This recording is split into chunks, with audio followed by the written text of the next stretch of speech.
Marami ang nagulat at nag-react sa video ito na kung saan pinost ito ng unofficial PBBM News dahil sa mga pahayag ni Marcoleta na tila siya ay napahiya.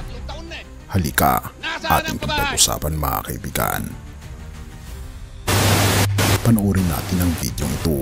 Gagawin kong 20 piso ang 1 kilo ng bigas. Nangyari.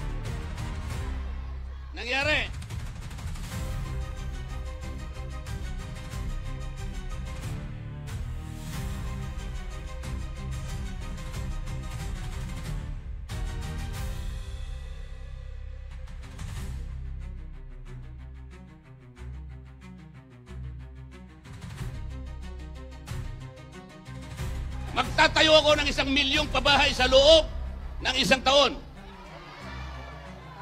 Ilang taon? 3 taon na eh. Nasaan ang pabahay? Nasaan?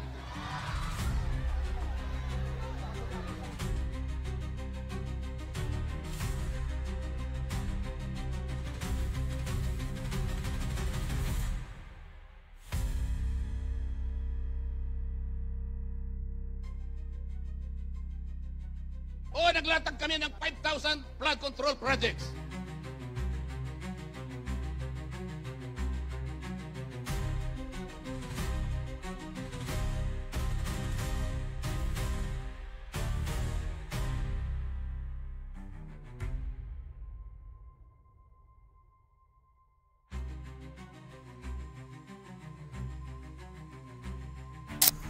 Ika pa dito sa nakasulat, paano yan Mar? Huwag kasi maliitin ang kakayahan ni PBBM at tupagin mo na lang palibre mong kuryente. Patunayan mo sa amin yung 2K pababa libre. Kung ating mapapansin, ang mga pahayag ni Marcoleta laban sa ating Pangulong Bongbong Marcos na tila nagbubulag-bulagan siya sa mga ginawa na ng ating Pangulong Bongbong Marcos. Dahil ang mga napatunayang gawa ni Pangulong Bongbong Marcos ay sumasalungat sa mga kritisismo. At atin pang tignan ito mga kaibigan. Sabi ni Pangulong Bongbong Marcos, give me some time. At dito makikita natin na napakarami ng nagawa ang ating Pangulong Bongbong Marcos. Kung ating makikita, 2025, ngayon ang pinakamababang inflation rate sa loob ng mahigit 5 taon na 1.4% kumpara sa mga nakaraang administrasyon. Gayon din ang peso-dollar exchange na bumaba ng 55.396 ngayong May 7, 2025 at ang pababa ng gasolina na halos hindi na maabot ang 50 pesos kada litro at sobrang mura ng mga bilihin tulad ng bigas na umabot na ng 20 pesos. Pinangunahan ni Pangulong Ferdinand R. Marcos Jr. ang pamimigay ng halos 3,000 mga titulo ng lupa sa mga benepisyaryo ng Department of Agrarian Reform. Jr. ang namigay ng land title sa mga Agrarian Reform Beneficiaries o ARB sa Mindanao Civic Center Gymnasium. Nasihan din ito dahil maliban sa kanila ay nabigyan din ng titulo ang mahigit 50 miyembro ng kanilang libong higaw. The Philippines is one of the fastest-growing economies in Southeast Asia, according to Moody's Analytics. The Philippine economy is expected to grow by 5.9% in 2025. Isa pa dito, sabi pa dito, LOL, Philippines President is useless.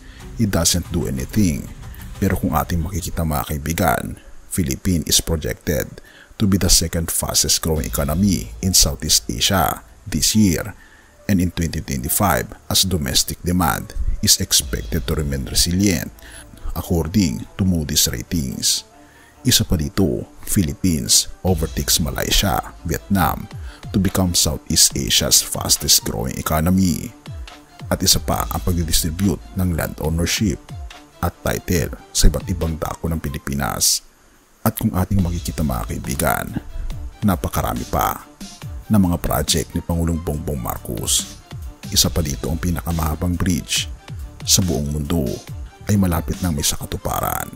Kaya ito na ang mga napatunayan ni Pangulong Bongbong Marcos, ang pagpapalakas ng ekonomiya na sa unang taon ng kanyang panunungkulan inulunsad ni Pangulong Marcos Jr. ang Philippine Development Plan 2023 to 2028 at at ang Philippine Export Development Plan na 2023 to 2028 na naglalayong lumikha ng higit sa 1 milyong dekalidad at napapanatiling trabaho sa pamagitan ng pagpapalakas ng sektor ng export. At pangalawa, pagtutok sa infrastruktura. Ipinagpatuloy at pinalawak ng administrasyon ang mga proyektong infrastruktura sa ilalim ng Build Better More program na naglalayong mapabuti ang konektibidad at pasilidad sa buong bansa. Pangatlo, pangangalaga sa kalusugan at edukasyon. Pinagtibay ng pamahalaan ang mga programa para sa libreng edukasyon at pinalawak ang access sa serbisyong pangkalusugan lalo na sa mga liblib na lugar. At pang-apat, pagtugon sa korupsyon. Sa kabila ng mga aligasyon laban sa ilang opisyal, nanindigan si Pangulong Marcos Jr. sa pagpapatupad ng mga reforma upang labanan ang korupsyon at mapanatili ang integridad sa pamahalaan. Ang mga naunang pahayag ni Senator Marcoleta laban kay Pangulong Marcos ay tila nawala ng bisa sa harap ng mga konkretong hakbang at programa na ipinatupad ng administrasyon. Sa halip na magpatuloy sa pagbabatikos, mas mainam na kilalangin ang mga positibong pagbabago at magkaisa tayo para sa ikabubuti ng bansa. Have mercy, O God, at purihin ang ating Panginoong Diyos. 1:14 verse 6. Ako ang daan, ang katotohanan at ang buhay. Walang makakapunta sa Ama, kundi sa pamamagitan ko.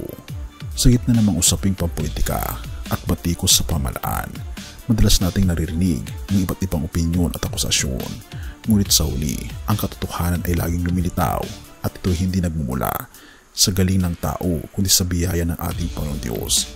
Ang sinabi ni Jesus sa 1:14 verse 6 ay paalala sa atin na siya mismo ang katotohanan. Hindi natin kailangang patunayan ang ating sarili sa mundo kung tayo lumalakad kasama niya. Ang katotohanan mula sa ating Panginoong Kristo ay hindi nababahiran ng pansariling interes o politika. Hindi ito nababago ng opinyon ng tao. Sa kabila ng mga pagbabatikos kay Pangulong Bongbong Marcos, ang mga resulta ng kanyang gawain, kung ito man ay totoo at makatarungan, ay nagbibigay liwanag sa anumang maling paratang. Gaya ng liwanag ng ating Panginoong Kristo, ang katotohanan ay hindi kayang itago. Ang paalala sa atin, huwag tayong masyadong manatili sa ingay ng mundo. Sa halip manatili tayo sa ating Panginoong Hesus, ang katotohanan hindi kailanman nabibigo. Sa Kanya, matatagpuan natin ang tunay na hustisya, kapayapaan at direksyon, hindi lang sa pamahalaan, kundi sa ating personal na buhay. Purihin ang ating Panginoong Diyos at tayo manalangin. Ama naming Diyos na makapangyarihan sa lahat, ang aming Panginoong Hesus ang tunay na daan, katotohanan at ang buhay. Sa gitna ng kaguluhan at maling paratang, Panginoong Diyos, tulungan niyo po kaming makita, lagi, at ituon ang aming pansin na Ikaw ang aming tanging sandigan. Turuan niyo po kaming lumakad sa katotohanan, hindi sa pansariling pakinabangan, kundi para sa iyong kalulatian. Patnubayan niyo, Panginoon, si Senator Marcoleta, ang aming Pangulo, ang lahat ng aming leaders, at ngayon din po, ang lahat ng mamamayang Pilipino, at lahat ng tao sa mundo, na kami po tumalikod sa aming mga kasalanan, harapin ang buhay na walang hanggan, harapin ang kaligtasan ng aming Panginoong Kristo at tanggapin ito sa aming buhay. Pinupuri po namin at pinapasalamatan o aming Panginoong Diyos sa inyo pong kabutihan sa amin at patnubayan niyo po kami at patawarin po kami sa lahat ng aming pagkukulang at pagkakasala sapagkat ito po ang aming samot hiling sa matamis na pangalan ng aming Panginoong Hesus. Amen. Bago natin ipagpatuloy kaibigan, siya nga pala ang Great Controversy na isa sa mga pinaka-kontrobersyal na libro dahil tumutukoy ito sa mga propesiya sa libro ng Daniel at Revelation na nagaganap na sa panahon natin ngayon bago ang pagdating ng ating Panginoong Diyos ay pinamimigay na namin ng libre sa pamamagitan ng PDF at ito ay nasa limited lamang na panahon kaya i-click mo sa description sa baba upang ma-avail mo kaibigan ang napaka-importanteng libro ito na magbubukas sa iyo sa mas maliwanag mong hinaharap. Purihin ang ating Panginoong Diyos at tayo magpatuloy.